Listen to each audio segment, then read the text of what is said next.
ఘనమైన తండ్రి దేవునికి నా హృదయపూర్వక నిండు స్తోత్రాలు స్తుతులు చెల్లిస్తూ చేరువచ్చిన ప్రియులందరికీ ప్రభు అయిన యేసుక్రీస్తు నామమున అందరికీ కూడా ప్రభు నామమున ప్రత్యేక వందనాలు. ప్రార్థన చేసుకుని వాక్య పరిచయలో ప్రార్థన. మహాపరిశుద్ధుడా, మహోన్నతుడా, సర్వశక్తిమంతుడైన తండ్రి, మీ నామమును బట్టి మీకే స్తోత్రాలు స్తుతులు చెల్లిస్తూ ఉన్నాం. ఈ సమయమును మాకు అనుగ్రహించి మీ యొక్క తండ్రి మాటలు మాకు నేర్పిస్తున్నందుకు స్తోత్రాలు. నాయన, తెలుసుకుంటున్న విషయాలను వాటిని అనుసరించి మా లోపాలు సరిదిద్దుకుని మీకు ఇష్టలుగా మేము బ్రతుకున్నట్లుగా మమ్మల్ని దీవించండి. మా బలహీనతలను మా అపరాధాలను దయతో క్షమించమని యేసుక్రీస్తు వారి అతి శ్రేష్టమైన నామమున ప్రార్థించి వేడుకొనిచున్నాం మా పరిపరలోకపు తండ్రి. ప్రభునామన్న మరొకసారి అందరికీ ప్రత్యేక వందనాలు. వాక్య భాగానికి మనం వెళ్దాం. మరింతవరకు చక్కని కీర్తనలతోనూ ప్రార్థనలతోనూ వాక్య భాగాలతోనూ దేవుని కనపరిచిన వారి అందరూ కూడా ప్రత్యేక వందనాలు.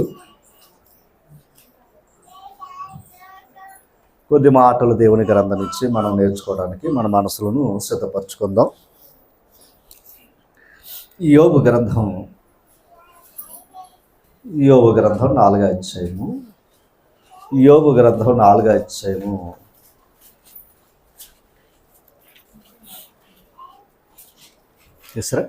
యోబు గ్రంథం 4వ అధ్యాయము 17వ వచనాన్ని మనం చదివితే 17వ వచనాన్ని చదువు. తమును సృజించిన వాణిని సన్నిధిని నరులు పవిత్రులవుదురా అని ఒక ప్రశ్న వేసాడు.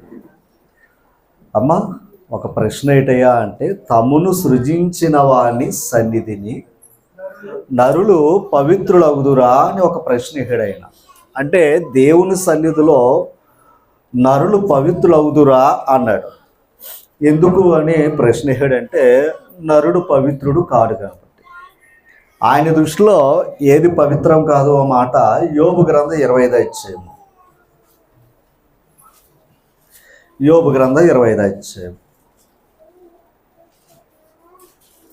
5వ వచనం.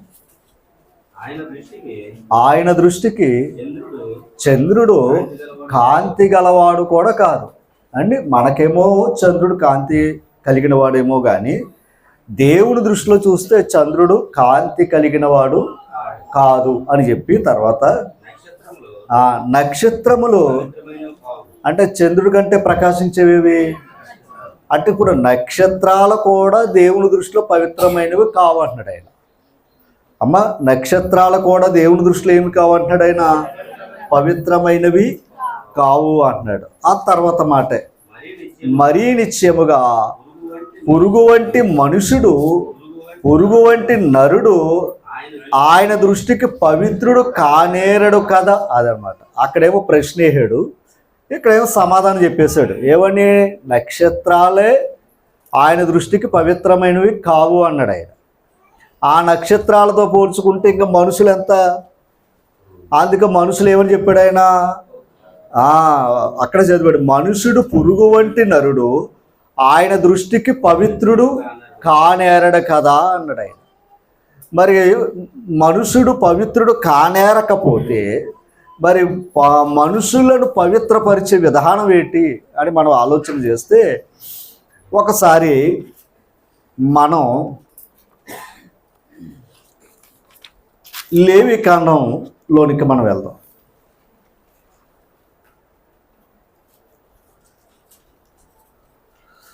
లేవికాండం తీసారా?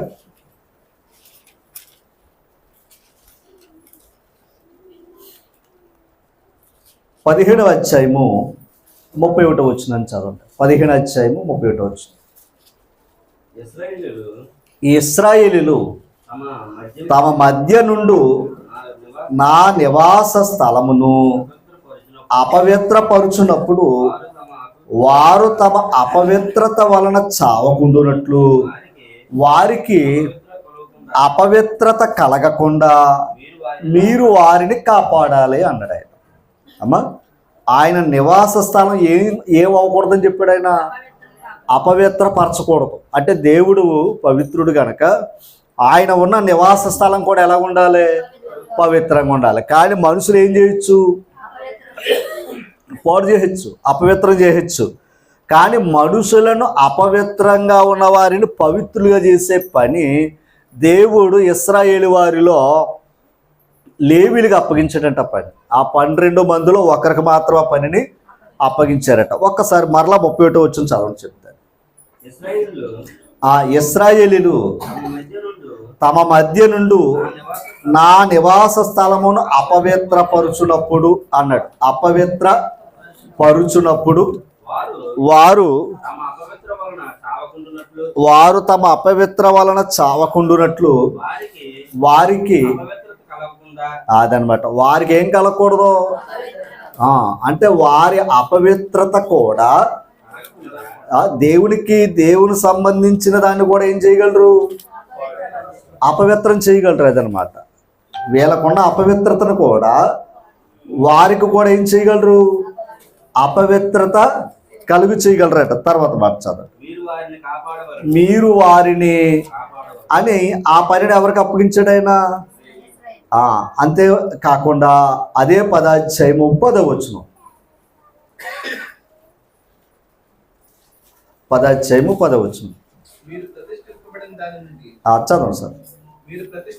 మీరు ప్రతిష్ఠింపబడిన దాని నుండి లౌకికమైన దానిని ఆ అపవిత్రమైన దాని నుండి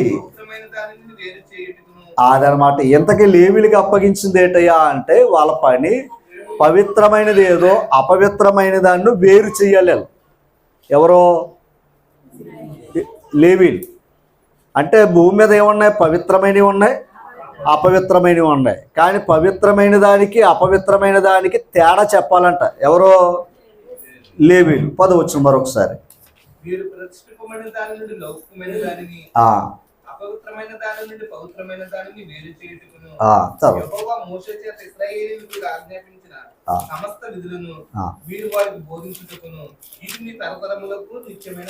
అదనమాట. అంటే వాళ్ళకి ఇచ్చిన కట్టడ ఏంటయ్యా అంటే ఏది అపవిత్రమైనదో ఏది పవిత్రమైనదో ఏం చెయ్యాలి? వాళ్ళు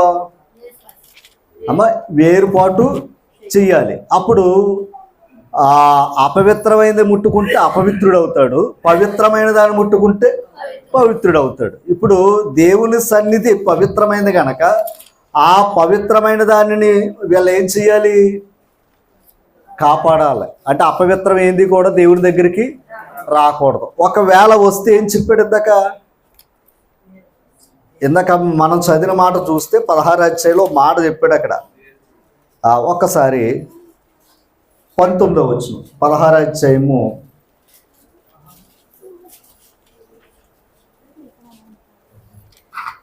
19వ వచనం.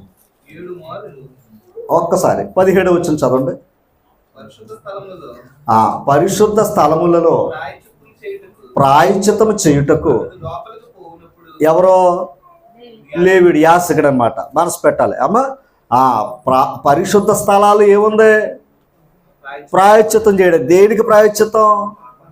అపవిత్రతకే లేదా పాపానికే ప్రాయశ్చిత్తం చేయటానికి పరిశుద్ధ స్థలములో ప్రవేశించేటప్పుడు అతడి లోపలకు పోవునప్పుడు అతడు తన నిమిత్తమును అండర్లైన్ చేసుకోండి. మొదట అతడు వెళ్తున్నాడు కదా, అతడు పవిత్రుడు అవ్వాలంటే అతడు కూడా ఏమవ్వాలి? పవిత్రుడు అవ్వాలి. తర్వాత అతని ఇంటి వారిని కూడా ఏం చెయ్యాలి? పవిత్రపరచాలి. తర్వాత ఇశ్రాయేలు సమస్త సమాజము నిమిత్తమును ప్రాయశ్చిత్తం చేసి బయటకు వచ్చే వరకు ఏ మనుషుడును ప్రత్యక్ష గుడారములో అంటే ఎవరు పడితే వారు ఉండడానికి కూడా అవకాశం. ఇక్కడ 3 విషయాలు చెప్పాడు. ఒక యాజకుడు తన కొరకు, తన కుటుంబం కొరకు, తన సమాజం కొరకు వెళ్ళాలి. ఎక్కడికే? పరిశుద్ధ స్థలాల్లోకి. ఎందుకు వెళ్ళాలి? అపవిత్రతకు ప్రాయశ్చిత్తం చేసి పవిత్రులు చేయాలి. ఎలా? 19వ వచనం. 7 మారులు 7 మారులు తన వ్రేలుతో ఆ రక్తములో కొంచెం దాని మీద ప్రోక్షించి దానిని పవిత్రపరిచి ఇశ్రాయేలు యొక్క అపవిత్రతను పోగొట్టి అదనమాట. ఓకేనా? అంటే ఇప్పుడు ఆ రక్తాన్ని ప్రోక్షిస్తే 7 మారులు అప్పుడు వారి అపవిత్రతను ఏం చేస్తున్నాడు? ఆయన పవిత్రపరుస్తున్నారు. వారి అపవిత్రతను పోగొట్టి వారిని ఏం చేస్తున్నారు? పవిత్రపరచాలి. ఎందుకంటే దేవుని సన్నిధిని ఏమో వాళ్ళు అది ఉండడు అంటే ఉండడు, ఎందుకంటే నరుడు పాపే. కానీ దేవుని సన్నిధిలో నరులు ఏమవ్వాలి? పవిత్రులు అవ్వాలి. పవిత్రులు అవ్వాలంటే ఆ కాలంలో యాజకుడు పవిత్రుడుగా ఉండాలి, యాజక కుటుంబ పవిత్రంగా ఉండాలి, సమాజం పవిత్రంగా ఉంటేనే దేవుడు వారి మధ్య ఉంటాడు. అది అయితే 20 అధ్యాయము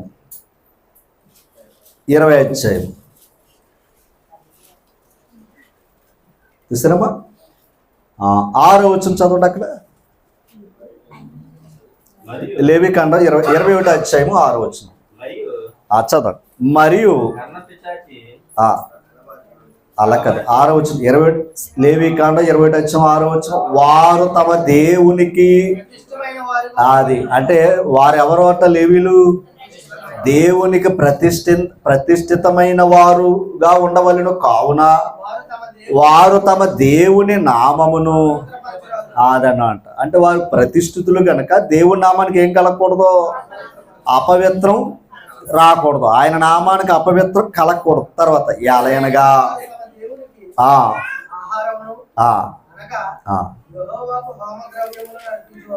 ఎవరో అంటే ఇప్పుడు దేవునికి ఏమి అర్పించేవారంట? వాళ్ళు దేవునికి ఆహారమును అనగా తర్వాత యెహోవాకు హోమద్రవ్యములను వారు అర్పించువారు గనుక వారు పరిశుద్ధులే ఉండాలి అన్నాడు. వారు పరిశుద్ధులే ఉండాలి అన్నాడు. ఇప్పుడు మనం చెప్పుకున్న విషయాలన్నీ ఆలోచన చేస్తే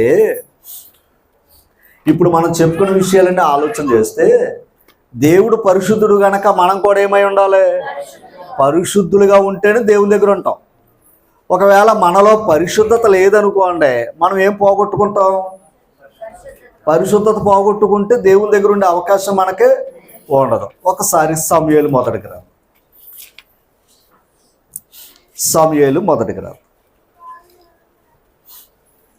224 పేజీ తీసారా?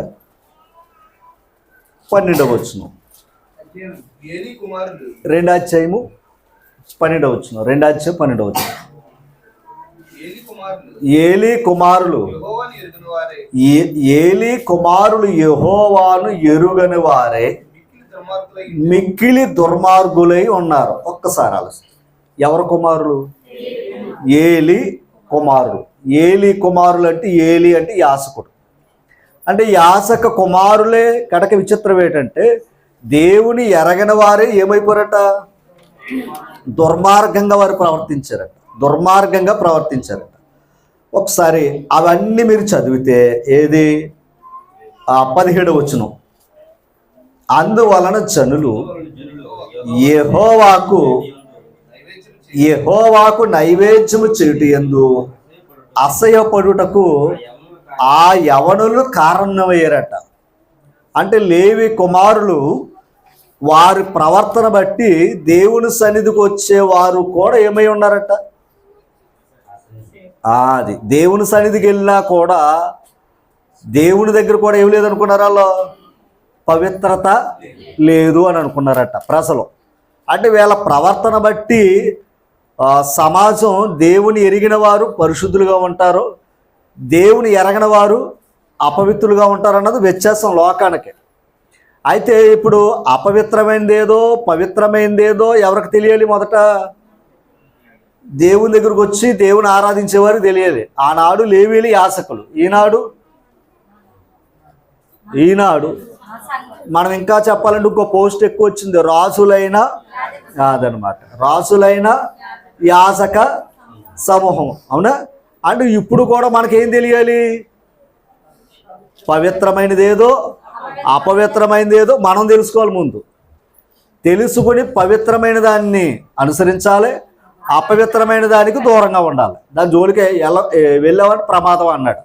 ఇప్పుడు ఏలీ కుమారులే అంటే పరిశుద్ధ స్థలాల్లో ఉండి పరిశుద్ధమైన పరిచర్య చేసేవారు, పరిశుద్ధులుగా ఉండవలసిన వారు ఏమైపోయారంట?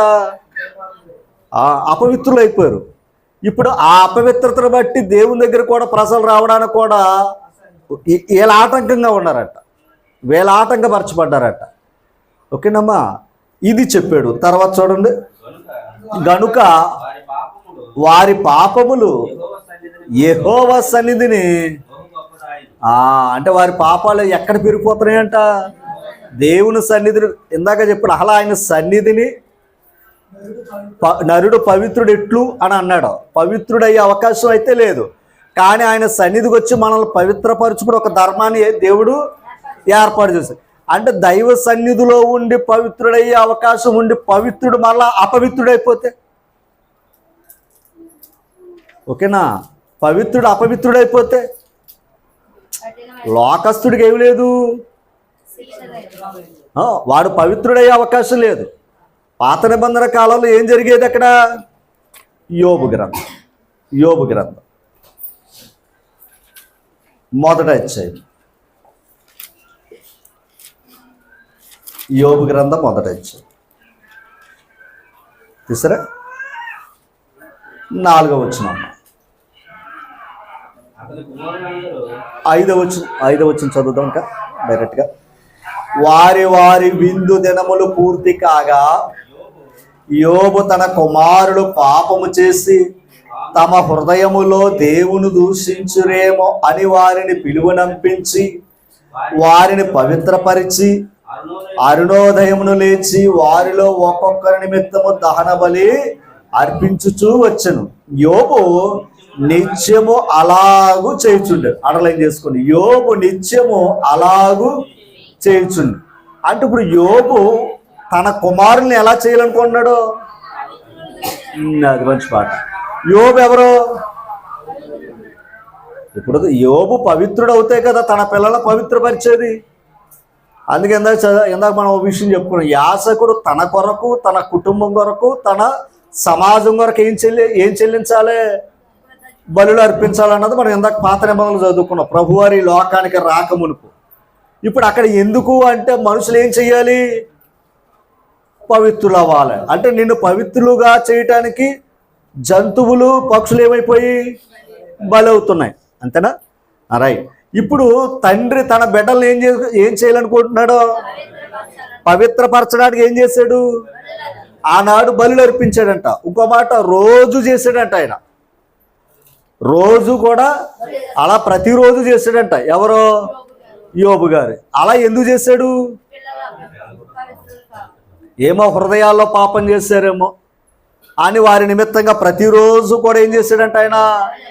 తర్వాత మాట 6వ అధ్యాయం మొదట వచ్చిన అక్కడ 6వ వచనం అక్కడే, దేవదూతలు యెహోవా సన్నిధిని నిలుచుటకే వచ్చిన దినం ఒకటే. అంటే దేవదూతలన్నీ కూడా ఎక్కడికి వెళ్ళాయి?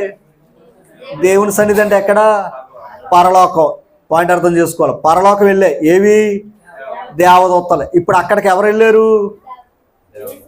అపవాది కూడా వెళ్ళాడంట. తర్వాత మాట చదువుకోండి. ఆ దినమున అపవాది అప్పుడు చెప్పాలి. అంటే ఇప్పుడు అపవాది కూడా ఎక్కడికి వెళ్ళాడు? ఎందుకు వెళ్ళాడు? యోబు మీద ఫిర్యాదు చేయడానికి వెళ్ళాడు. ఇంతకీ యోబులు ఏమి లేదు, బిడ్డల్లో అపవిత్రత లేదు, యోబులో అపవిత్రత లేదు. కానీ ఇవన్నీ ఇచ్చావు కనుక నేను స్తుతిస్తున్నాడయ్యాను మాట చెప్పాడు ఆయన, అంతేనా? అయితే దేవుని సన్నిధికి అపవాది కూడా అవకాశం ఉందా లేదా? కానీ నరుడికి లేదు. ఓకేనా? జకర్యా గ్రంథం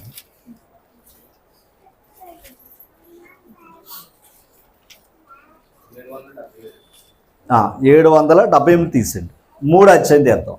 3వ అధ్యాయం తీద్దాం.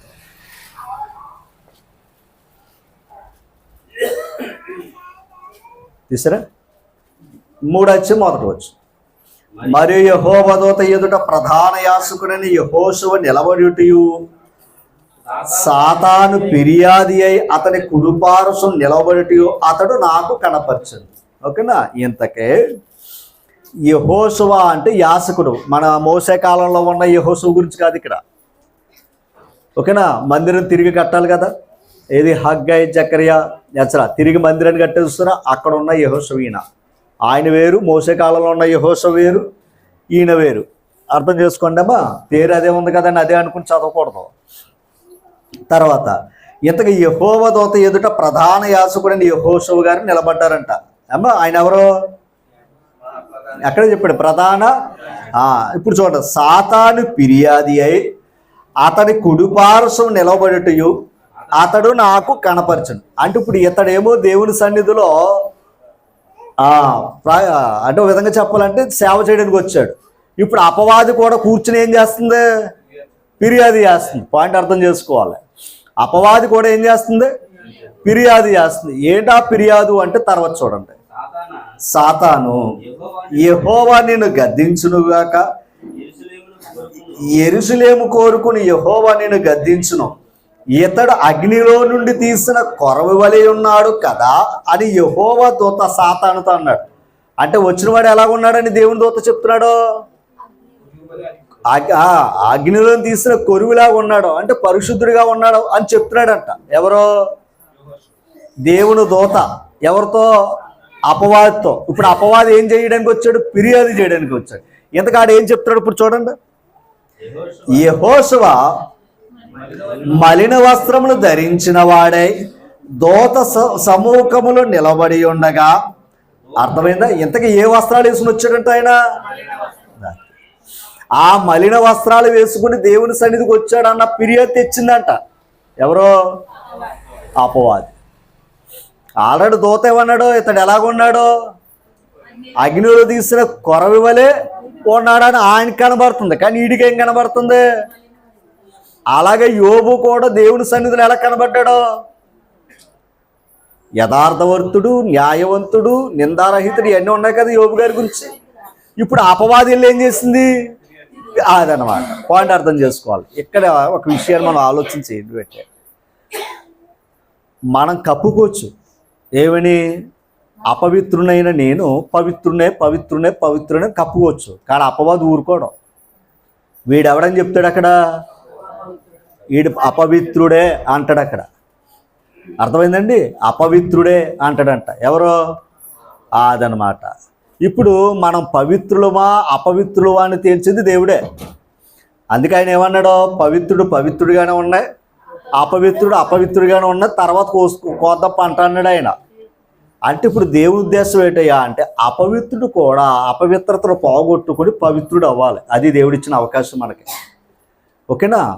అయితే ఈ విషయాన్ని మీకు మరొకసారి ఎందుకు జ్ఞాపకం చేస్తున్నాడంటే, యోబు గ్రంథం పురాతనమైన గ్రంథం. అది ఆదికాండం కంటే ముందున్న గ్రంథం. అది అమ్మా ఆదికాండం కంటే ముందున్న గ్రంథం. అంటే అదేంటని అనకండి, మోసే గారు రాశారు ఆదికాండం. మోసే ఎప్పుడు వచ్చాడు? క్రీస్తు పూర్వం 1500 సంవత్సరాలు. కానీ ఈ యోబు గారు ఇంచుమించు అబ్రహాము గారు కాలంలో సమకాలికుడైన. ఎవరో? యోబు. అందుకే పురాతన గ్రంథం, బైబుల్ అతి పురాతనమైన గ్రంథం ఏదైనా ఉందంటే యోబు గ్రంథం. కానీ అది ముందెట్టలేదు. ఏమో సరే. అయితే ఇక్కడ మనం చూస్తే, ఇక్కడ ఒక విషయాన్ని మనం ఆలోచన చేస్తే, యోబు తన పిల్లల పట్ల ఎలా ప్రవర్తించాడు? అది ఆయన ఉద్దేశం. కానీ ఏలి ఏం చేశాడు ఇప్పుడు చూద్దాం. సమూయేలు మొదటి గ్రంథం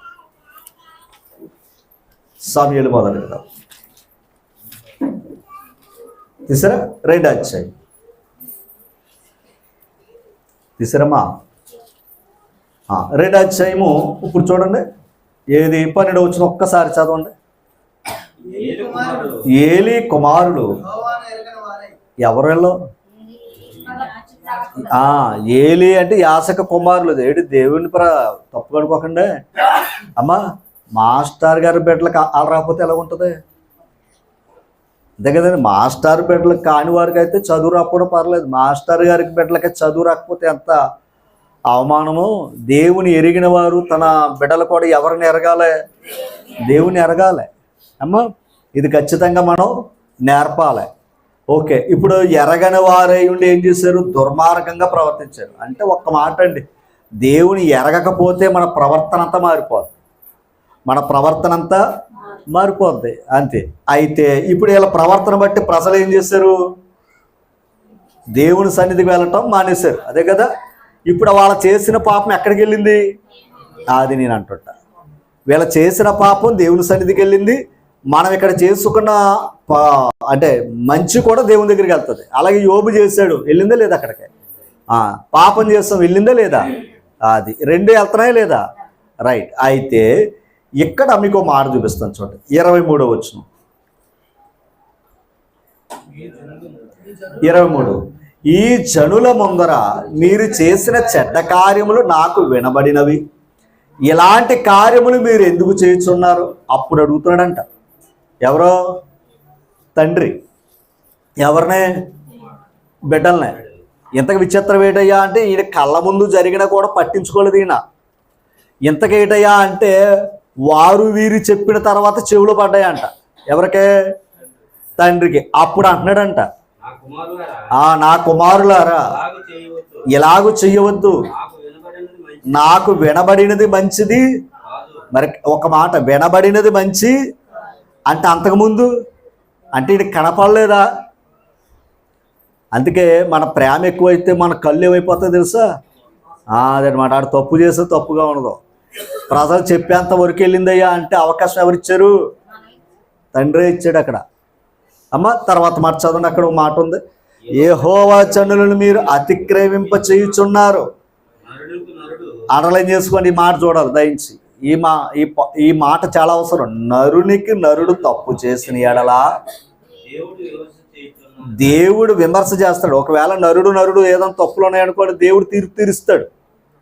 ఓకేనండి, అది లోకం. తర్వాత ఎవరైనాను యెహోవా విషయంలో పాపము చేసిన ఎడల వాని కొరకు ఎవడు విజ్ఞాపన చేస్తాడరా? ఇప్పుడు దేవుని విషయంలో మీరు ఏం చేస్తున్నారో, దేవుని ఎరగని లోకంలో మనుషులు ఏదైనా చేస్తే దేవుడు తీర్చుకుంటాడు. అక్కడ దేవుని ఎరగని వారు అక్కడ దేవుని ఎరిగిన వారై ఉండి కూడా దేవుని విషయంలో పాపం చేస్తున్నారు మీరు. ఎవడు మన పక్షాన ఉంటాడని అంటున్నాడు తండ్రి. ఓకేనా? ఆ మాట అర్థమైంది మీకు? ఏదన్నా మళ్ళా చెప్పనా? ఇప్పుడు లోకంలో ఉందనుకోండి, దేవుని ఎరగని వారు లోకం, దేవుని ఎరిగిన వారు ఎవరు? ఇప్పుడు నేను అడుగుతున్నా, ఇప్పుడు దేవుని ఎరిగిన వారు ఎవరు? అక్కడ ఇక్కడే చెప్పాను, ఇక్కడ అన్నానండి, సంఘమే కదా, అవునా?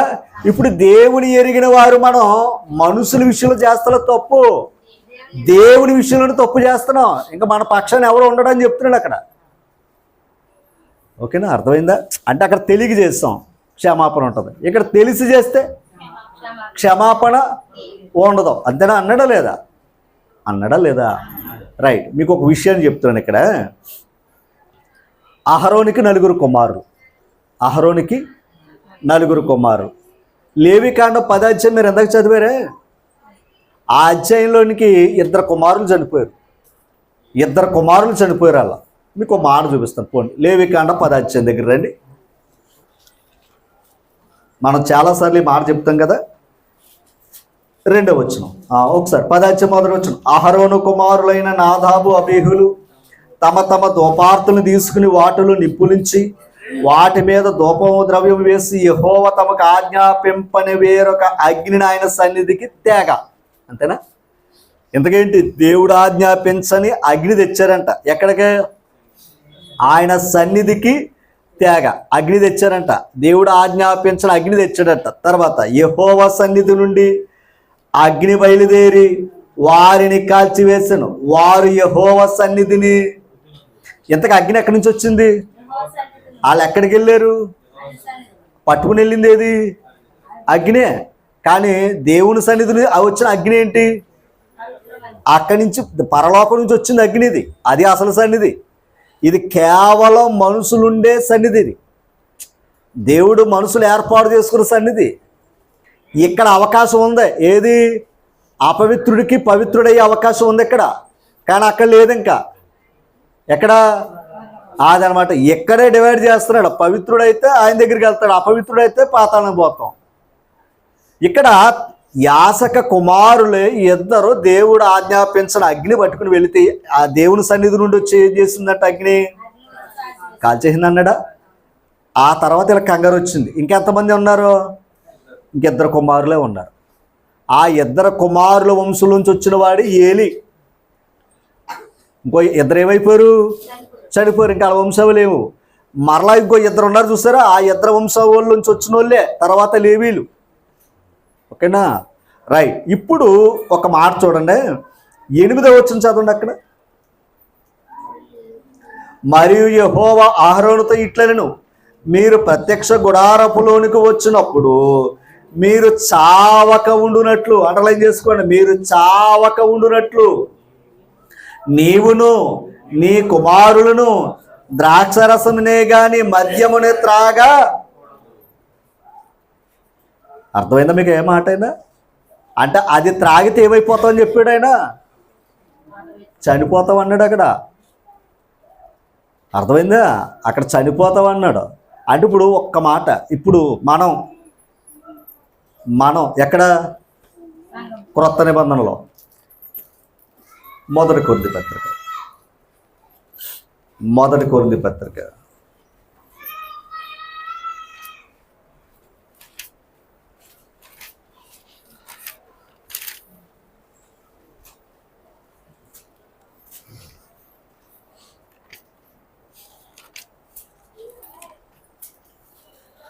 6వ అధ్యాయము 9వ వచనం చదవండి. 6:9 మొదటి కొరింథీ పత్రిక త్వరగా. అన్యాయస్తులు దేవుని రాజ్యమునకు వారసులు. అంతే. ఇక్కడ అన్యాయంగా బ్రతికేవాడు. ఇంకో మాట, దేవుని సన్నిధిలో ఉన్నాం అనుకుంటున్నాం, అందుకే అప్పుడైతే తప్పు చేయగానే వెంటనే శిక్ష. అంతే కదండి. దేవుడు చెప్పిన అగ్ని పట్టిన కానీ వెంటనే ఏమైంది? అక్కడ శిక్ష, అక్కడ స్పాట్, చనిపోయారు అక్కడ.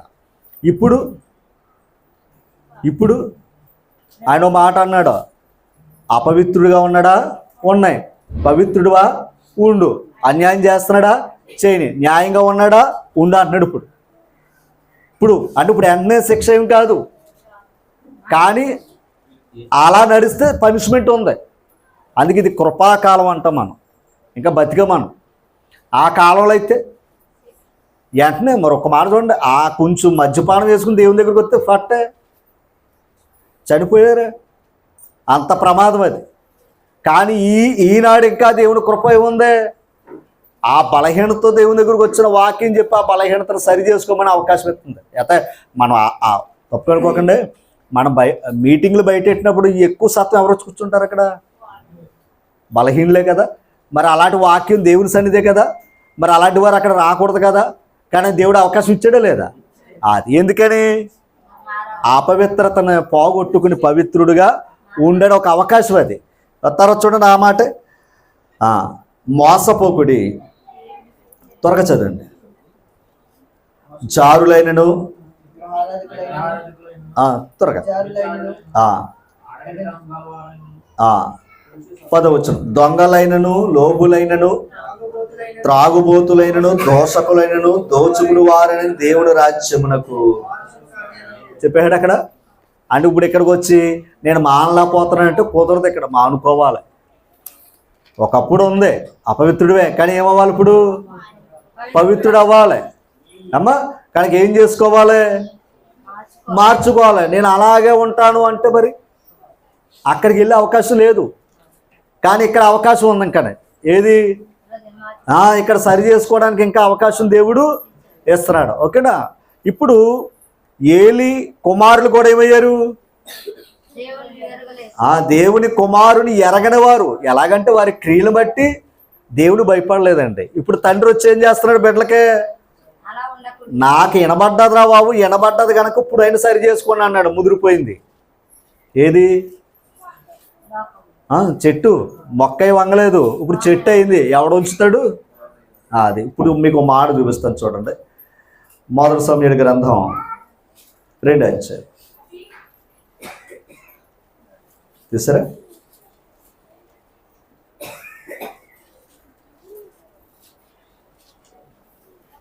చూసారా? 2వ అధ్యాయము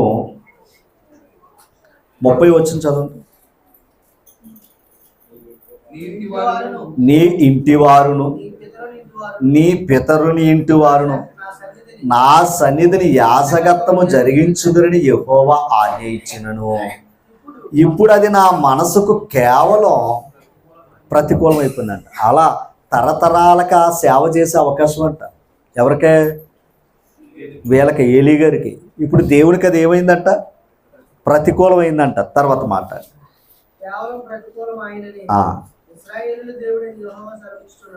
తర్వాత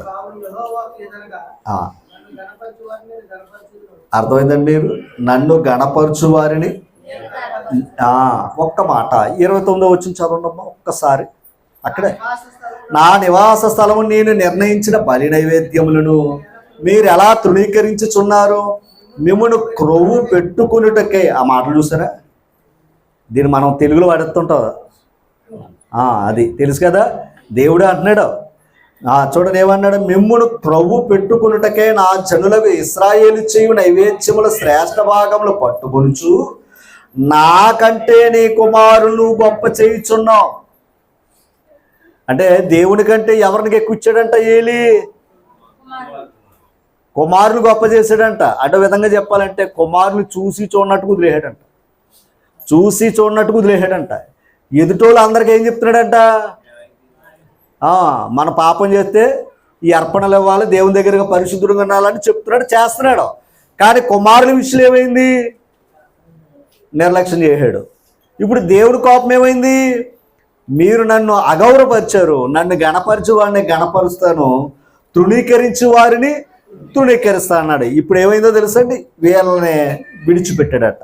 ఎవరినే? ఏలీ యొక్క కుటుంబాలని దేవుని సన్నిధిలో సేవ చేసే అవకాశాన్ని కోల్పోయారట. అమ్మా ఓకేనా? మీకు ఒక మాట చూపిస్తాను చూడండి. అక్కడ 3వ అధ్యాయము 13వ వచనం.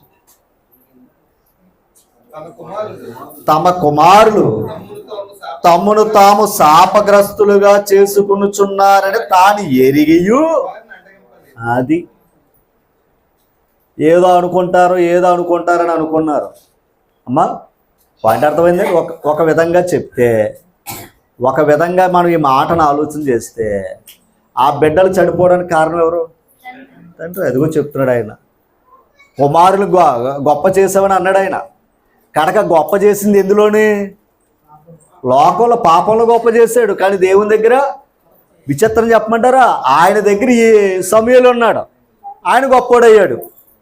ఎవరో? మరి ఆయన ఎలాగయ్యాడు? దేవుని పట్ల అంటే ఆయన నమ్మకత్వాన్ని, దేవుని దగ్గర భయం కలిగి ఉన్నాడు ఆయన. ఎవరో? కానీ బిడ్డలకు ఏమి లేదు, భయం లేదు. కడకేమైపోయారు? తర్వాత మరొకసారి ఆ మాట చదవండి అక్కడే. తన కుమారులు తాము శాపగ్రస్తులు చేసుకునిచున్నారని తాను ఎరిగి, అంటే అలా తప్పు చేస్తున్నప్పుడు ఏం చెయ్యాలి? అది తప్పు చేసినప్పుడు ఎవరైనా సరే మన బిడ్డలు ఖచ్చితంగా ఆపాలి. ఇంకా మనకు సామెతల గ్రంథంలో ఉంటాయి. ఏమని? బెత్తమ వాడిన వాడు తన కుమారునికి విరోధి అన్నాడా లేదా? బెత్తంతో కొట్టపోతే వాడు ఆత్మ పాతాలను పోతాన మాటలు ఎన్ని ఉన్నాయి మనకి సామెతలోనండి. అంటే ఖచ్చితంగా బిడ్డలు తప్పు చేస్తున్నప్పుడు ఖచ్చితంగా తల్లిదండ్రులు ఏం చెయ్యాలి అంటే అడ్డుపడాలి. అలా అడ్డుపడక విచిత్రం ఏంటయ్యా అంటే ఆయన్ని కొడుతున్నప్పుడు అడ్డుపడతారు. అర్థమైంది మీకు? ఏదన్నా ఆడు తప్పు చేశాడు అనుకోండి, ఆడు తప్పు ఎందుకు చేశాడో ఖచ్చితంగా పనిష్మెంట్ ఉండాలి. ఓకేనా? బాలుని హృదయంలో మూఢత్వం స్వాభావికంగా పుడుతుంది. కానీ శిక్షాదండం ఏమవుతుంది? లాగిబెట్టి కొట్టడానికి ఏమవుతుంది? ఇప్పుడు అనరాని మాట నోట్లోంచి వచ్చింది, లాగిబెట్టి ఒక్కడు కొట్టామనుకోండి, మళ్ళీ అంటాడా ఇంకో మాట అని అంటున్నాడు. ఎవరో? అప్పుడు ఏమంటాడు? అలా తీర్థం మొదలెట్టాడు, ఇంకా బయటికి వెళ్తే ఇంకా మాట్లాడలేకపోతున్నాం. అమ్మ ఆలోచించాలి. అందుకే మన బిడ్డలో వాళ్ళ పవిత్రులు చేసేదైనా మన చేతుల్లో ఉంది, వాళ్ళని అపవిత్రులు చేసి పాపాన్ని మూట కట్టేది కూడా మన చేతుల్లోనే ఉంది. ఎందుకు కాదంటారా? ఇప్పుడు కడకేమైపోయింది? నేను ఏదన్నా ఒకటే మరలా అనుకోవద్దు, చేపను పాలు అస్సలు పెంచకూడదు, చచ్చిపోద్ది. కానీ చేప ఎక్కడ పెరగాలి? నీళ్ళలోనే. అలాగే వాళ్ళ క్రమశిక్షణలోనూ పెంచుకోవాలి మన పిల్లల్ని. అతి ప్రేమ, అతి గారాభం పెట్టావా చాలా ప్రమాదం. చూశారు కదా మాట. వాడు తప్పు చేసినప్పుడు ఏం చేయలేదంట? దండించలేదంట. అమ్మ తర్వాత మాట చదవండి చెప్తా. తర్వాత గనుక ఎలాంటి శిక్ష తెచ్చుకున్నాడు? నిత్యమైన శిక్ష విధింతునని నేను అతనికి అదనమాట, నేను అతనికి తెలియజేస్తున్నా. అంటే నిత్య శిక్ష తెచ్చుకున్నారంట. ఎంత బాధ ఉంటుంది, ఎంత బాధ ఉంటుంది అది ఆలోచించేయండి. తర్వాత వాళ్ళు పోగొట్టుకున్నారు, తర్వాత మరొకరు దానికి అవకాశం దేవుడు ఇచ్చాడు. ఎందుకంటే దేవుడు ఎప్పుడు కూడా ఒక విషయాన్ని జ్ఞాపకం చేసుకున్నాం, ఆయన గణపరిచేవాడిని గణపరుస్తాడు, ఆయన తృణీకరించేవారిని తృణీకరిస్తాడు. అంటే గణపరిచేటప్పుడు ఎప్పుడు కూడా ఆయన గౌరవం, ఆయన మర్యాద మనం ఇవ్వాలి. ఎందుకంటే గౌరవ మర్యాద ఏమి ఇవ్వటమయ్యా అంటే ఆయన పవిత్రుడు, మనం పవిత్రులమే, అది గౌరవం, అంతే కదమ్మా. మనలో అపవిత్రత ఉందనుకోండి, దానికి అవకాశం ఇస్తున్నాడు. అపవిత్రతను పోగొట్టుకోవడానికి అవకాశం దేవుడు ఇస్తున్నాడా లేదా? ఇస్తున్నాడు. ఒక మాట మీకు చూపిస్తాను చూడండి. హెబ్రీ పత్రిక, ఆనాడు పాత నిబంధన కాలంలో పశువులు పక్షుల యొక్క రక్తం, అంతేనా, అపవిత్రత పోగొట్టింది అదే కదా. హెబ్రీ పత్రిక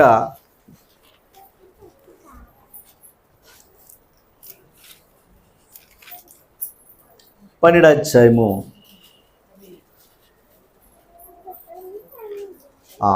12వ అధ్యాయం వెళ్ళే ముందుగా 12వ అధ్యాయంగా వస్తాం. ముందుగా 10వ అధ్యాయం చదువుదాం. 10వ అధ్యాయం చదువు తీసారా? 29వ వచ్చు. ఇట్లుండగా దేవుని కుమారుణ్ణి పాదములతో త్రొక్కి తాను పరిశుద్ధపరచబడుటకు సాధనమైన నిబంధన రక్తమును అపవిత్రమైనదిగా ఎంచి, ఒక్కసారి అపవిత్రమైనదిగా ఎంచి, ఒక్కసారి ఈడు పవిత్రుడు అవ్వాలి, నరుడు పవిత్రుడు అవ్వడానికి ఎవరిని తొక్కాడంట? దేవుని కుమారుణ్ణి త్రొక్కితే ఆయనలోంచి వచ్చిన రక్తం ద్వారా వీడు పవిత్రుడయ్యాడట. అమ్మా, అమ్మ కడుపు చీల్చుకుంటే కానీ మనం పొట్టలేదు, అంతేనా? అమ్మ రక్తం తీసుకోకపోయినా, నాన్న రక్తం తీసుకోకపోయినా మన రక్తం లేదు, అంతేనా? వాళ్ళ రక్తమే కదా, అసలు మూలానికి వెళితే రక్తమే కదా. అలాగే ఇప్పుడు పాయింట్ అర్థం చేసుకోవాలి. మనము ఆయన రక్తం ద్వారా పవిత్రులయ్యాం. ఎవరో? మనం ఆయన రక్తం ద్వారా పవిత్రులైనప్పుడు ఆ రక్తాన్ని ఎలాగించాడంట? అది అపవిత్రమైందిగా ఇచ్చాడంట. దేన్ని? ఆయన రక్తాన్ని అపవిత్రంగా ఇచ్చాడంట. అంటే ఆ రక్తాన్ని అపవిత్రంగా ఎందుకు ఇచ్చాడు? అక్కడ ఉంది 24వ వచనం. అది కొందరు మానుకొనుచున్నట్టుగా, అర్థమైంది మీకు? ఏదన్నా పాయింట్ అర్థం చేసుకోవాలి. కొందరు మానుకొనుచున్నట్టుగా సమాజముగా కూడుట మానక ఒకరినొకరు హెచ్చరించుచు ఆ దినము సమీపించుట మీరు చూచిన కొలది మరీ ఎక్కువగా అలాగు చేయించు ప్రేమ చూపుటను సత్కార్యము చేయుటకును ఒకరినొకడు పురుకొల్పుకోండి అని చెప్తున్నాడు ఆయన. ఎవరో? గ్రంథం. అంటే ఒకరినొకరు ఏం చేసుకోమన్నాడు ఆయన? పురుకొల్పుకోవాలి. దేని విషయంలో? సమాజముగా కూడుకొనుట మానక. అంటే మానేస్తే అనుసరించడానికే మానేయడానికి కారణం ఏంటి? అనుసరించడానికే మానేయడానికి కారణం ఏంటి? మీకు పాయింట్ చూపిస్తాను. యోహాను పత్రిక 1వ అధ్యాయము, యోహాను 1వ పత్రిక 1వ అధ్యాయము తీసారా? 7వ వచనం చదవండి. అయితే ఆయన ఎక్కడున్నాడు? వెలుగులో ఉన్న ప్రకారము మనమును, అంటే మనం కూడా ఎక్కడ నడవాలి? వెలుగులో నడిచిన ఎడల. ఇక్కడ ఇంకోటి అన్నాడు, వెలుగులో నడవటం ఏంటయ్యా అంటే సహవాసంలో నడవటం. అర్థమైందమ్మా? ఎక్కడ నడవాలి? సహవాసం. పాయింట్ అర్థం చేసుకోండి సుమా. సహవాసం అంటే ఏది? ప్రతిదీ కలిపేయకూడదు. సహవాసం అంటే ఏది? ఇది సహవాసం. నా ఇంట్లో నేను కూర్చుంటే సహవాసం కాదే. నా ఇంట్లో నేను కూర్చుంటే సహవాసమా? కాదు. ఇప్పుడు ఆ ప్రభు రక్తం కార్చిన వారితో నేనేమై ఉండాలి? అదనమాట అండి. అది ఆయన వెలుగులో నడవటం ఏంటంటే సహవాసంలో నడవాలి. నా వ్యక్తిగతంగా నేను భక్తి చేస్తే దేవునికి ఇష్టం కాదు. నీ వ్యక్తిగతమైన భక్తి నువ్వు 6 దినాలు చేసుకో, అంతే కదండి. యోబు కుటుంబంలాగా నీ వ్యక్తిగతమైన భక్తి 6 దినాలు చేసుకో, తప్పు లేదు. కానీ ఇందాక ఒక మాట, ఆ దినము అనే మాట వాడాడా? ఆ దినము అనే మాట వాడాడా? ఏ దినము? ఆదివారం. ఆనాడు శనివారం. శనివారం మీరితేనే అక్కడ శిక్ష ఉంది. మరి ఆదివారం ఇంతకు మీకు ఒక మాట, ఆ రక్తం ద్వారా మనల్ని ఆదివారం ఆయన సన్నిధిలో నిలబెట్టాడు. ఓకేనా? ఆయన రక్తం గార్చి ఆ రక్తంతో కడగబడి ఆదివారం ఆయన ద్వారా తిరిగి లేచాడు కదా, ఆయన ద్వారా ఆయన సన్నిధిలో నిలబెట్టాడు మనల్ని. అందుకే పునరుత్థాన దినము, ప్రభు దినము, క్రీస్తు దినము ఇలా ఉంటాయి మాటలు. ఓకేనా? ఈ దినం మనం కూడుకున్నాం. ఇప్పుడు కూడుకునేది నేను ఒక్కడే కూడుకోకూడదు. నేను ఒక్కడే కూడుకున్నాను అనుకోండి, నా ఇంట్లో నా గదిలో కూడుకుంటాను, సరిపోతుంది. కానీ ఆ దినమున సమాజముగా కూడుకొనుట మానకూడదు అన్నాడు. అలా మానేమనుకుందాం, చెప్తాను. అలా మానేమనుకోండి, ఇక్కడ చదువుతాం. ఏది? అప్పుడు ఆయన కుమారుడని యేసు రక్తం ప్రతి పాపం నుండి మనలను ఎప్పుడు,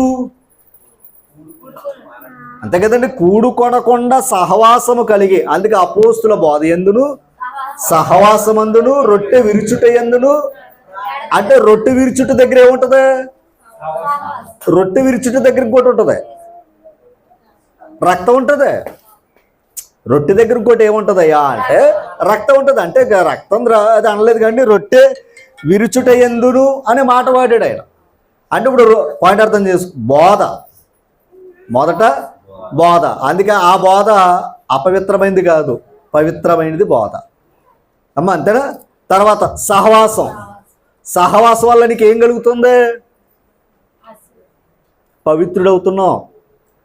సహవాసం వల్ల నువ్వు పవిత్రుడవుతున్నావు. ఓకేనా? రొట్టె విరుచుటయందు ఏమవుతున్నావు? ప్రభుని జ్ఞాపకం చేసుకున్నావు. ఓకేనా? అప్పుడు అక్కడ ఆ రొట్టె తర్వాత ఏముంది? మరి ఆ రక్తం ఏం చేస్తుంది అంటే ఇప్పుడు సహవాసంగా ఉంటే తీసుకుంటావా, ప్రతిరోజు తీసేసుకుంటావా? అదనమాట అండి. ఓకేనా? ఇప్పుడు చదవండి ఒకసారి ఆ మాట. ఏది? 7వ వచనం. అయితే ఆయన వెలుగులో ఉన్న ప్రకారము మనము వెలుగులో నడిచిన ఎడల, అంటే వెలుగులో నడిచేయడం అంటే ఇదిగో సహవాసంలో నడిచిన ఎడల మనము అన్యోన్య సహవాసము గలవారమై ఉందో. అంతేనా? నాకు నేను నడుస్తానంటే పరలోకం వెళ్ళాం. మనం ఆయన సహవాసంలో నడవాలి. తర్వాత అప్పుడు ఆయన కుమారుడైన యేసు రక్తము ప్రతి పాపము నుండి మనల్ని ఏం చేస్తుంది? పవిత్రులు. అప్పుడు ఆయన రక్తం మనల్ని ఏం చేస్తుంది? పవిత్రులుగా చేస్తుంది. అంటే ఇంకా ఏదో బలహీనతలు మనలో ఉన్నాయనే కదా అని అర్థం. ఇంకా మనలో ఏదో బలహీనత ఉందనే కదా. ఈ సహవాసం ద్వారా మనం ఏమవుతున్నాం తెలుసా? అపవిత్రతను పోగొట్టుకుని పవిత్రులు అవుతున్నాం. ఓకేనా? ఒక మాట మీకు చూపిస్తాను చూడండి. 2వ వచనం లేదా 3వ వచనం. మాతో కూడా మీకును సహవాసము కలిగినట్లు మేము చూచిన దానిని వినిన దానిని మీకు తెలియపరుస్తున్నాం. మన సహవాసం అయితే తండ్రితో కూడాను ఆయన కుమారుడైన యేసుక్రీస్తుతో కూడా ఉంది. ఇంత క్లారిటీ. మనమేమనుకున్నామంటే మన కళ్ళ ముందున్న మనోలే, మన కళ్ళ ముందున్న మనూరోలే, మన కళ్ళ ముందున్న మన చుట్టాలే అని అనుకున్నాం మనం. కానీ ఈ సహవాసం వెనక ఉన్నది ఏంటయ్యా అంటే తండ్రి ఉన్నాడు, కుమారుడు ఉన్నాడు, పరిశుద్ధాత్ముడు ఉన్నాడు. వీళ్ళందరి సహవాసంలో మనం ఉన్నాం గనక ఆయన సన్నిధి అయింది గనక ఆయన సన్నిధికి అన్యోన్య సహవాసము కలిగి ఉండటం వల్ల ఆయన రక్తం వల్ల మనల్ని ఏం చేస్తుంది? అందుకే ఆయన ఆ సమాజముగా కూడుకొనుట. అలా మానేము అంటే మనం అపవిత్రులు అవుతున్నాం. అర్థమైందా తల్లి? మనం ఏమవుతున్నాం? అపవిత్రులు అవుతున్నాం. ఓకేనా? మరొక మాట 3వ అధ్యాయము ప్రక్కనే 3వ అధ్యాయం 3వ వచనం. ఆయన యందు ఈ నిరీక్షణ పెట్టుకుని ప్రతివాడును 3:3 ఆయన పవిత్రుడై ఉన్నట్టుగా తన్ను పవిత్రుడుగా చేసుకును. అర్థమైంది? ఆయన ఎవరు? పవిత్రుడు. ఇప్పుడు నువ్వు కూడా ఏం చేసుకోవడానికి అవకాశం ఉంది? పవిత్రుడుగా నువ్వు అవ్వాలంటే సహవాసం కలిగి ఉండాలి. ఓకేనమ్మా? సహవాసం కలిగి ఉండాలి. ఎబ్రీ పత్రిక ఇందాక మనం చదువు 10వ అధ్యాయం ఏమని 22లో చదువుకున్నాం కదా.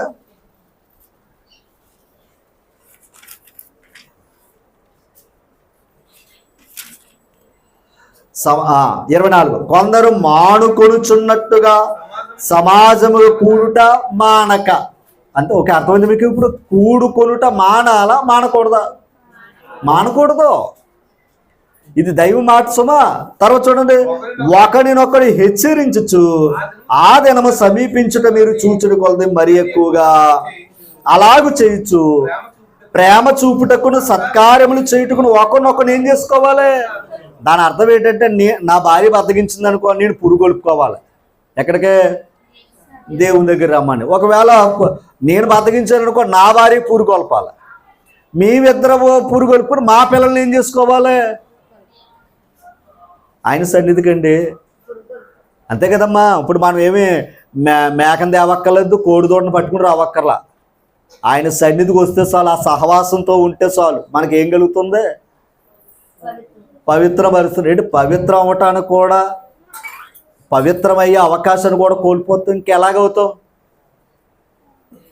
ఓకేనా? ఇప్పుడు ఇందాక ఏం చెప్పాడు? 29వ వచనం, ఇట్లుండగా దేవుని కుమారుని పాదములతో త్రొక్కి తాను పరిశుద్ధపరచబడుటకు సాధనమైన నిబంధన రక్తమును ఎప్పుడు ఇచ్చుతాడు? అపవిత్రమైనదని ఎప్పుడు ఇచ్చుతాడు? ఒక్క మాట చెప్పు, తప్పుగా అనుకోకండి అమ్మా, ఇది వాస్తవం. ఆదివారం మనం ఎక్కడున్నా ఆదివారం అనేది మనం ఎక్కడున్నా ఖచ్చితంగా ప్రభువుని జ్ఞాపకం చేసుకోవాలి. ఆ దినము ఆ సహవాసంతో కూడుకోవాలి. ఓకేనా? ఆ సహవాసంతో అక్కడ ప్రభు సంఘం ఎక్కడుందో అక్కడ వెతుక్కుని మనం వెళ్ళి ఏం చేయాలి? అలా కూడుకోలేదనుకోండి, ఒకటి ఆయన కార్చిన రక్తాన్నేమో మనమే ఇచ్చామంట. ఏమని? మీకు మాట చెప్తాను. మనం పని చేస్తున్నప్పుడు ఒక విలువైన భోజనం పెట్టారనుకోండి, భోజనం టైం అయింది కదా అని భోజనం పెట్టారనుకోండి, మనం తింటే కదా వాళ్ళకి ఆనందం. అలా భోజనం పెట్టారు కాక ప్లేట్ అక్కడ పెట్టేసి వాళ్ళు వెళ్ళిపోయారు. మళ్ళీ వచ్చేటానికి ప్లేట్ ఎలా ఉంటుంది అంటే ఇప్పుడు దాని అర్థం ఎలా తీసుకుంటారు వాళ్ళు? అంతే కదండి. నిజంగా దాన్ని స్వీకరించేవాడైతే ఖచ్చితంగా దాన్ని. ఇప్పుడు ఒకటే, ఆయన రక్తం ఏంటి, ఆయన రొట్టె, ఆయన శరీరం ఏంటో మనకు తెలుసా తెలీదా? మన పాపాలకే ఆ శరీరం, ఆ రక్తం. ఇప్పుడు వాటిని జ్ఞాపకం చేసుకుంటే మనం ఏమవుతున్నాం? ఇప్పుడు వాటిని జ్ఞాపకం చేసుకున్న ప్రతి వాడు కూడా ఎవరో అంతే. ఆకాశ నక్షత్రాలే పవిత్రమైన కావు అన్నాడు ఇందాక. అసలు దేవుని సన్నిధిలో నరుడు పురుగు వంటి వాడికి పవిత్రుడు. అలాంటి పవిత్రుడు కాని నీకు ఆయన కుమారుని రక్తం ద్వారా నీకు పవిత్రుడు చేస్తే, అది ఎరిగిన వారు మనము ఆ దినమును సామాన్యంగా ఎంచుకున్నాము అంటే ఏలి కుమారులాగా ఉంటుంది. అర్థమైందా మీకు? ఏదన్నా అది ఎప్పుడైనా చేస్తే ఖచ్చితంగా ఏం చేయాలి? అడ్డుపడాలి. అయ్యో, మరి వాళ్ళు చేసినప్పుడు ఏం చేశారు? పోనేలే అదేంటంటే నేను అనుకోకండి. అందుకే మన ప్రభు శరీరం తీసుకున్నప్పుడు ఖచ్చితంగా మన మనసులో అనుకునే మాట ఏంటి? ప్రభు శరీరం తీసుకున్నప్పుడు ఖచ్చితంగా మనం అనుకునే మాట ఏంటి? ఎవడు ప్రభు యొక్క శరీరం గూర్చి రక్తమును గూర్చి అపరాధి అగునో అన్నాడా లేదా? ఆల్రెడీ ఆయన శరీరంలో ఉండి మనం తీసుకుంటున్నప్పుడు అపరాధం అనేది ఏంటో తెలుసండి? ప్రతి ఆదివారం ఆయన ఏర్పాటు చేసిన దినం ఇది. ప్రభు దీన్ని తక్కువగా ఎప్పుడు కూడా ఆలోచన చేయకూడదు. అంటే మిగిలిన దినాలు తక్కువ అని కాదు, మిగిలిన దినాలని మనం బ్రతుకుతున్నాం. అమ్మ, ఈ దినం ఏంటయ్యా అంటే మొదట స్థానం. అది మొన్న చెప్పుకున్న ప్రథమ ఫలము గురించి చెప్పుకున్న పాఠం. అలాగే ప్రథమ దినం ఇవ్వాలి, మొదటి దినం. అది ఎవరికి ఇవ్వాలి? అప్పుడు మనం ఏ పనులైనా చేసుకోండి. కానీ ఈ పనిని పక్కనెట్టుకొద్దు దయించి. అమ్మ సరే, ఇప్పుడు ఆ నిబంధన రక్తాన్ని ఏం చేశాడు అంటున్నాడు అక్కడ. అమ్మ, అపవిత్రంగా ఎంచాడు అన్నాడా? ఇప్పుడు రక్తమే అపవిత్రంగా ఎంచిన వాడు కూడా ఏమవుతాడు? అదనమాట. ఆ రక్తమే అపవిత్రమైంది అన్నాడు అనుకోండి, అతడు కూడా ఎవరని? అంతే కదమ్మా. సరే, ఇప్పుడు హెబ్రీ పత్రిక 12 అధ్యాయం 14 వచనం 15 వచనం సార్, 12-15. మీలో ఎవడైనను ఆ కృప ఉంది గనక ఆత్మను పొందామంటాడు. ఇందాక కృపకు మూలముగు ఆత్మను తిరస్కరించిన వాడు అంటాడు. మనం ఏదో చదివిందా హెబ్రీ పత్రిక? అంటే ఆ రక్తం ద్వారా మన ఆత్మను కూడా పొందుకున్నాం. అవునా? ప్రభు యొక్క రక్తం ద్వారా మన పాపాలు గడుక్కుని పరిశుద్ధాత్మని వరాన్ని కూడా మనం పొందుకున్నావా లేదా? పొందుకున్నాం. ఇప్పుడు ఇక్కడేమన్నాడు? దేవుని కృపను పొందకుండా తప్పిపోవునేమో అనియు, తర్వాత అండర్లైన్ చేయండి, అవి మాట్లాడండి. చేదైన వేరు ఏదైనా మొలిచి కలవరపరుచుట వలన అనేకులు అపవిత్రులైపోవుదురేమో అంటున్నాడు ఆయన. పాయింట్ అర్థమైంది మీకు? ఏదన్నా చేదైన వేరు మొలిచింది అనుకోండి, దానివల్ల ఏమైపోతాం? కలవర పెడద్దంట చేదైన వేరు. ఇప్పుడు ఆ చేదైన వేరు అంటే ఎవరో కదండి, బలహీనుడు. పులిసిన పిండి అన్నాడా? పులిసిన పిండి, గురుగులు, ఇవన్నీ ఉన్నాయి కదా. ఇప్పుడు ఒక్క చేదైన వేరు ఏం చేస్తుంది? మీకు ఇంకో మాట చెప్పమంటారా? అపవాది ఎవరు? వాడు ఆది నుండి పాపాత్ముడే కదా. అందరిని ఏం చేశాడు? ఎక్కడేసాడు కాటు? అందరికి అంటించాడా లేదా? కరోనాలాగా. ఇప్పుడు చెప్తున్నాడు, ఒక అపవిత్రుడు అనేకులను అపవిత్రులు చేయగలడు, కానీ పవిత్రుడు అనేకులు పవిత్రులు చేయలేడు. అంతే కదమ్మా. పవిత్రుడు అనేకుల్ని, ఇప్పుడు ప్రతి దేవుని కృప వల్ల వాక్యం వింటున్నాం, వాక్యం ఏం చేస్తుంది చెప్పండి? కాదా? కానీ అపవిత్రమైన దానికి ఎక్కువ ఇస్తావా, పవిత్రమైన దానికి ఎక్కువ ఇస్తాం మనం? అంతే కదమ్మా. మన ఏది కనుక మరలా అనుకోవద్దు, మన మనసు ఎప్పుడు కూడా లోకంలో ఉన్న మాటలే ఉంటుంది. అందుకే వాక్యం ఎప్పుడు కూడా పవిత్రమైంది. ఇప్పుడు ఎంత నుంచి మనం నేర్చుకున్నవన్నీ కూడా ఏంటయ్యా అంటే, ఆయన సన్నిధిలో పవిత్రులు ఎట్లు. ఆ కాలంలో అయితే పశువుల రక్తం, పక్షుల రక్తం ద్వారా పవిత్రుడు అయ్యేవాడు. అవునా? పవిత్రుడయ్యేవాడు. మళ్ళీ అపవిత్రమైంది ఏది ముట్టుకోవడానికి అవకాశం, మళ్ళీ అపవిత్రత ముట్టుకుంటే నువ్వు మళ్ళీ అపవిత్రుడు అవుతావు. అందుకని ఈ పవిత్రతను ఏం చేసుకోవాలి? కాపాడుకోవాలి. మంచిది, ఓకేనా? తర్వాత ఏమన్నాడు? యోబు తన కుటుంబానికి ఏం చేసుకున్నాడు? తన పిల్లలను పవిత్రపరుచుకున్నాడు. ఏలి కుమారులు, అంతే కదండి, ఏలి కుమారులు పవిత్ర, అందుకే నష్టం తెచ్చుకున్నారు. అలా అంటే పవిత్ర పరచకపోతే నష్టం ఏంటయ్యా అంటే చాలా పెద్ద ప్రమాదం జరుగుతుంది. అందుకే అక్కడ తప్పు చేసినప్పుడు కూడా అడ్డుపడలేదు. తప్పు చేసినప్పుడు అడ్డుపడితే ఇంకోలాగా ఉంటుంది. అమ్మా మరలా ప్రేమతో చెప్తున్నా, స్కూల్కి వెళ్ళకపోతే బాధేస్తున్నారు పిల్లల్ని అండ్ అంతేనా? స్కూల్కి వెళ్ళకపోతే పిల్లల్ని బాధేస్తున్నారు, మళ్ళీ మామూలుగా కాదు. కానీ కొట్టాలి. వాళ్ళ చదువుకి రావాలంటే ఖచ్చితంగా శిక్షణ కావాలి. మళ్ళీ మనం కొట్టింది సరిపోక మాస్టర్లు కూడా చెప్పి కొట్టించేస్తున్నాం అక్కడ. మరి ఎక్కడ ఓకేనా? ఎప్పుడు ఇదే చెప్తున్నా, అపవిత్రంగా మనం ఉన్నాం అనుకోండి, అపవిత్రంగా ఎప్పుడు అవుతాం చెప్పాలి. ఇప్పుడు చెప్పాడు, ఒక అపవిత్రుడు ఏం చేయగలడు? తప్పు అనుకోకుండా అమ్మా, సంఘంలో ఒక అపవిత్రుడు మొత్తం అందరినీ కూడా అపవిత్రులుగా చేయగలడు కదంటారా? ఒక బలహీనుడు అనేకులను ఏం చేయగలడు? బలహీనులు చేయగలడు. కానీ ఒక బలవంతుడు అనేకులు బలవంతులు చేయలేడు. అవునా కదంటారు? చెప్పండి. అవునా? కనుక అదే అన్నాడు, చేదైన వేరేదన్నా ఉందేమో, వారు కలవరపరచటం వలన అనేకులు ఏమైపోతారో? అపవిత్రులై అన్నాడా లేదా? అంటే ఒక చేదైన వేరు వచ్చి ఏం చేస్తుంది? అనేకులు ఏం చేస్తుంది అని అన్నాడు. ఇంతగా ఆ చేదైన వేరేంటో తర్వాత చెప్పాడు, చూసుకోండి అక్కడే. ఒక పూట కూటి కొరకు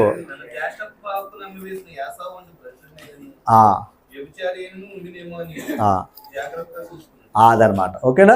ఎంతకేంటి? ఒక్క పూట అయితే ఆ పూట కూటి కూడా మనల్ని ఏం చేస్తుంది? మనం వేరేలు చేయక్కర్లా పాపాలు. ఆ ఒక్కటి కూడా మనల్ని ఏం చేస్తుంది అంటే అపవిత్రంగా ఎంచిద్దని చెప్తున్నాడు పైన మాట. అమ్మా ఒక మాట, దేన్ని మోడల్గా తీసుకుంటారు? ఇప్పుడు నేను ఒక ఆదివారం పొరపాటున మా బంధువులు ఎవరైనా ఒక కార్యక్రమం చెప్పారనుకోండి, ఆదివారం నేను ఆరాధన మానేసి వెళ్ళాననుకోండి, మీరు దేన్ని తీసుకుంటారు మోడల్? పాస్టర్ గారు అయితే మాత్రం వెళ్ళారా లేదా, వాళ్ళ బంధువులు వదులుకున్నాడు, ఆయన వెళ్ళాడా లేదా, వస్తుందా లేదా? కానీ 52 వారాల్లో 51 వారం మీ ముందు కనపడింది పక్కపోద్ది. అంతే కదండి, అంతే కదండి. 51 వారం మీ ముందు కనపడి చెప్పిందంతా కూడా ఏమైపోద్ది? పక్క వెళ్ళిపోద్ది. కానీ ఒక్క వారం మిస్ అవుతే ఏమొచ్చేస్తుంది? మీరు బలహీనులు అయిపోతారు, నేను బలహీనులు అయిపోవాల్సి వస్తుంది. అందుకు మనం బలహీనులుగా ఉండడానికి ఉండకూడదు. ఎందుకంటే మనల్ని పవిత్రపరిచే కూడా ఒక ఆయన ఉన్నాడు. రైట్. అందుకే ఇంకొక మాట, ముసలమ్మ ముచ్చట్లకు అంటాడు. అపవిత్రమైన ముసలమ్మ ముచ్చట్లకు ఏం చేయాలంట? కట్టి పెట్టాలండి. అంటే మనం మాట్లాడుకుంటే ఏం మాటలు వస్తాయి? మంచి మాటలు వస్తాయా అండి? మనం మాట్లాడితే మంచిది, చెడ్డ మాటలు వస్తాయి. అపవిత్రమైన ముసలమ్మ ముచ్చట్లు అంటాడు పౌలు తిమోతికి చెప్తూ. అలాగే అపవిత్రమైన మాటలకు విముఖుడవై ఉండు అన్నాడు. ఎందుకంటే అపవిత్రమైన మాటలు ఎలాగుంటాయి? తీగా ఉంటాయి. తిమోతి పత్రులు చెప్తాడు ఆ మాటలు. అయితే ఇంతక మనం దేవుని సన్నిధిలోకి వచ్చినా కూడా ఏమైపోతాం? అపవిత్రులు అవుతున్నాం. ఎలాగవుతున్నాం అంటే మళ్ళా మనుషుల వల్ల అయిపోతున్నాం. ప్రభువేమో మనల్ని పవిత్రులు చేశాడు, కానీ మనుషుల వల్ల మళ్ళీ ఏమైపోతున్నాం? అందుకే యెషయా గ్రంథంలో ఏమన్నాడయ్యా అంటే, నేను అపవిత్ర పెదవులు గలవాడను అన్నాడు ఆయన. ఎందుకురా అపవిత్రమైన పెదవులు గలవాడు అయ్యా అంటే, అపవిత్రమైన ప్రజలతో ఉన్నాను అంటాడు యెషయా గ్రంథం 6వ అధ్యాయం. ఒకసారి చూడండి, యెషయా గ్రంథం 6వ అధ్యాయం తీసారమ్మా. 5వ వచనం చూడండి. చదవడమ్మా. అయ్యో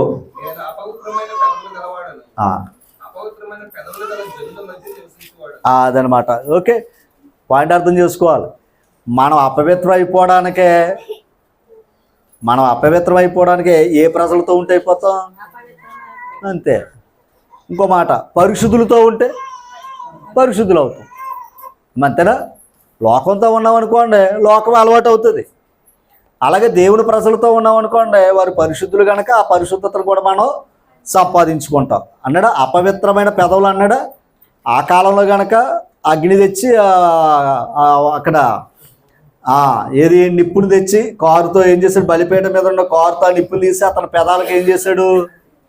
అంటించాడు. అప్పుడు ఆ పెదవులు ఏమైనాయి అంట?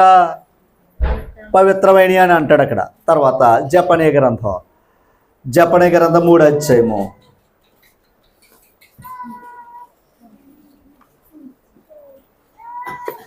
9వ వచనం. 3వ అధ్యాయం 9వ వచనం అండర్లైన్ చేసుకోండి. అప్పుడు జనులందరూ యెహోవా నామమును బట్టి ఏకమనస్కులై ఆయనను సేవించినట్లు నేను వారికి ఏ పెదవులు ఇస్తాడంట? అంటే పవిత్రమైన పెదవులు ఎలాగిస్తాడు? మనకి ఆల్రెడీ పెదాలు ఉన్నాయి, మళ్ళీ ఇంకో కొత్త పెదాలు ఇస్తాడా అమ్మా? ఆయన మళ్ళా పవిత్రమైన పెదవులు అంటే కొత్త పెదాలు ఇస్తాడా? అయ్యే పెదవులు. కానీ ఎలా అంటే కీర్తన గ్రంథం 12వ అధ్యాయం 6వ వచనం.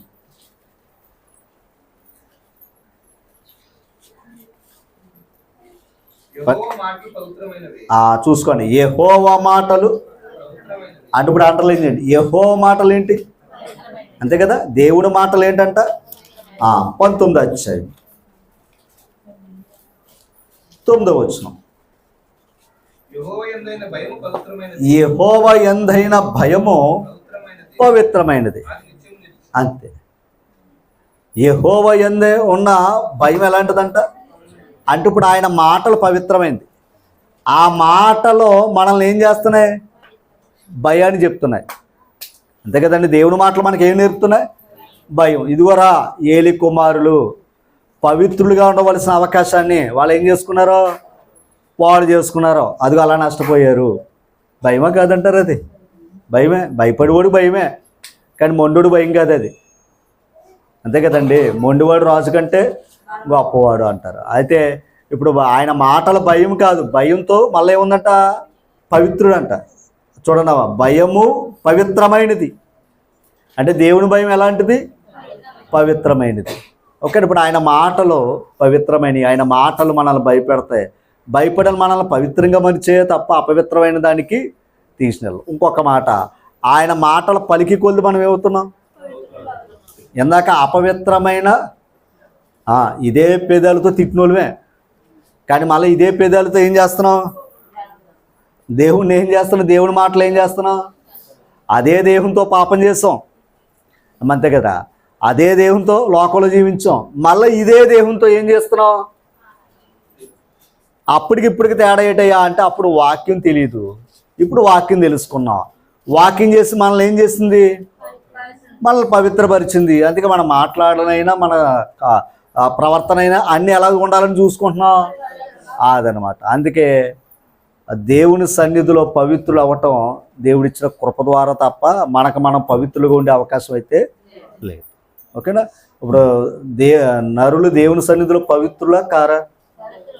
అమ్మా పవిత్రులే. ఎలా పవిత్రులయ్యాం? క్రీస్తు ప్రభు యొక్క రక్తం ద్వారా మనం పవిత్రులయ్యాం. అయితే ఆయన సన్నిధికి ఆయన రక్తం ద్వారా పవిత్రులయ్యాం.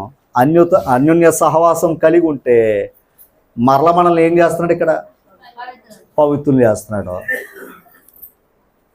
మొదటి కొరింథీ పత్రిక, ఇందాక మీరు వాక్యం చదివారు కదా, అది ఒక్క మాట చెప్పేస్తే 6వ అధ్యాయం వాక్య భాగాన్ని చదివారు కదా, మొదటి 2 కొరింథీ పత్రిక 6వ అధ్యాయము 14 నుంచి ఉంటుంది, 18 నుంచి చదివేస్తామండి. మనము జీవము గల దేవుని ఆలయమై ఉన్నాం. ఒక మాట, మనము జీవము గల దేవుని అంటే ఇప్పుడు ఎవరి ఆలయం? ఇప్పుడు మనం జీవము గల దేవుని ఆలయాలు. అమ్మ గుర్తుపెట్టుకోండి, అది ఆలయం కాదు. ఈ ఆలయం ఉండడానికి ఒక నిర్మాణం అంతే, ఏమంతేనా కదా? అది ఆలయమా? చెప్పండి, అది ఆలయమా? అది ఆలయం కదా. ఆలయము కూడుకునే ఒక చోటు అంతే అమ్మా. తర్వాత అండి, అందుకు దేవుడు ఎలాగో సెలవిచ్చుచున్నాడు, నేను వారిలో నివసించి సంచరింతును, నేను వారి దేవుడినై ఉందును, వారు నా ప్రజలయ్యుందురు. కావున మీరు వారి మధ్య నుండి బయలువెడలి ప్రత్యేకంగా ఉండి అపవిత్రమైన దానిని ముట్టుకొనకూడని ప్రభువు ఏ ముట్టుకోకూడదంట?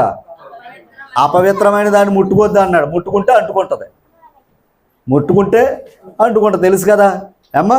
తర్వాత, మరియు నేను మిమ్మల్ని చేర్చుకుందును, మీకు తండ్రి అయి ఉందును, మీరు నాకు కుమారులను కుమార్తెలై ఉందిరని సర్వశక్తి గల ప్రభు చెప్పుచున్నాడు. చూసారా మాటలోనే? అంటే మనం ఇప్పుడు అపవిత్రమైనదాన్ని ముట్టుకోకూడదు, మనల్ని పవిత్రులు చేసి ఆయన మాటలు మనకి ఇచ్చాడు. ఇప్పుడు మనం ఏమవుతున్నాం తెలుసా? పవిత్రులైతే ఉండే భాగ్యం ఏంటో తెలుసా? కుమారులు కుమార్తెలు అంట. కుమారులు కుమార్తెలు, ఎంత బాగుందన్న మాట. అంటే ఇప్పుడు దేవునికి మనం కుమారులుగా కుమార్తెలుగా ఉండాలంటే పవిత్రులుగా ఉండాలి, అంతేనా? ఇంకో మాట, అపవిత్రులుగా అయ్యారనుకోండి ఇంకొకరికి పిల్లలు అయిపోతాం, అంతే. మనం ఎంత అపవిత్రంగా ఎంత పాపంగా ఉంటే ఆడికి కూడా పిల్లలమే మనం. అందుకే సర్పసంతానమా అన్నాడు కదండి. మనం ఆడికి పిల్లలుగా ఉందామా దేవుని పిల్లలుగా ఉందామా అంటే రెండు, పవిత్రంగా ఉంటావా అపవిత్రంగా ఉంటావా? పవిత్రంగా ఉంటే దేవుని బిడ్డ, అపవిత్రంగా ఉంటే అంతే కదా. పవిత్రంగా ఉంటే అనేకులు దేవుని దగ్గర నడిపిస్తాం. మనం ఎక్కడికి వచ్చి కూడా అపవిత్రంగా ఉన్నాం అనుకోండి, మన ద్వారా అనేకులు దేవుని విడిచిపెట్టి వెళ్ళిపోయే అవకాశం కూడా. మరి ఇందాక చేదైన వేరు అని చదువుకున్నావా? ఆ చేదైన వేరు ఎవరు చెప్పండి? రైట్, ఏలి కుమారులే, అంతేనే కదండి. అలాంటి మనం దేవుని దగ్గరికి వచ్చి మన ద్వారా దేవునికి అవమానం తేకూడదు, అంతేనా? మన ద్వారా దేవునికి ఏం తేకూడదు? అవమానం తేకూడదు. ఒక తెస్తే ఇందాక ఏలి కుమారులు పనిష్మెంట్ ఎలా ఉందో అలాగ ఉంటుంది అమ్మ. తర్వాత 7వ అధ్యాయం మొదటి వచనం, ప్రియులారా మనకు ఈ వాగ్దానములు ఉన్నవి గనక దేవుని భయముతో పరిశుద్ధతను సంపూర్తి చేసుకుని శరీరమునకు ఆత్మకు కలిగిన సమస్త కల్మషము నుండి మనలను అది ఎలా పవిత్రులు అవుతున్నాం? అందుకే యేసుప్రభు శిష్యులతో అన్నాడు, మీరు ఇప్పుడు పవిత్రులై ఉన్నారంటాడు శిష్యులతోటి. యోహాను సువార్త 15వ అధ్యాయంలోకి వెళ్తే ఎలా పవిత్రులయ్యారే అంటే వారికి ఏమి ఇచ్చాడు? ఆయన మాటలు ఇచ్చాడు. ఆ మాటల ద్వారా వాళ్ళు ఏమయ్యారంట? పవిత్రులయ్యారు అంటాడు యోహాను సువార్తలో. అలాగే మనం కూడా పవిత్రులు అవ్వడానికి ఆయన ఇచ్చిన మాటలు. కనుక ఆ మాటలను మాత్రం నిర్లక్ష్యం పెట్టకుండా మనకు అప్పగించిన పనిలో నమ్మకత్వం ఉండి, రెండవది మనం పవిత్రంగా ఉండాలి, అనేకులను పవిత్రులుగా చేయాలి తప్ప మనం ఎక్కడికి వచ్చి అపవిత్రులు అయిపోయి అనేకులు అపవిత్రులుగా చేస్తే వాళ్ళ పాపం మన పాపం మోసుకోవాలి అన్నాడా? ఏలి కుమారుల పాపం ఎక్కడ పెరిగిందంట? దేవుని సన్నిధిలో పెరిగిందంట. అసలు పాపం పోగొట్టుకుని రావటమే భాగ్యం ఆయన సన్నిధికి.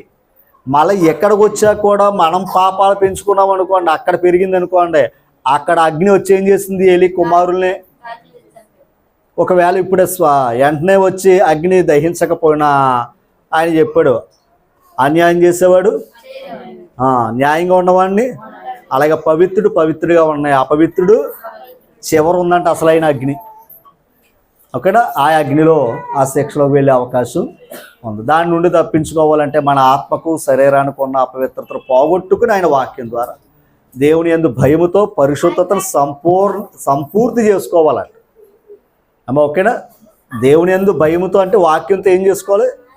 సంపూర్తి అవ్వాలి. సంపూర్ణలు అవుతాయి కానీ పరలోకి వెళ్ళే అవకాశం లేదు. ఓకేనా? మరి గ్రహించారో లేదో నాకు తెలియదు కానీ పవిత్రులు అపవిత్రులు కనుక పవిత్రులుగా ఉండాలి అంటే ఆయన మాటలతో మనం మన జీవితాల్ని కొనసాగించాలి. మన ద్వారా అనేకులు అపవిత్రులుగా చేయకూడదు. మరొకసారి అందరికీ ప్రభునామాన ప్రత్యేక వందనాలు. Thank you. అభిగా వచ్చి ఒక ప్రత్యేక కీర్తన పాడతాడు. పాట పాడరా.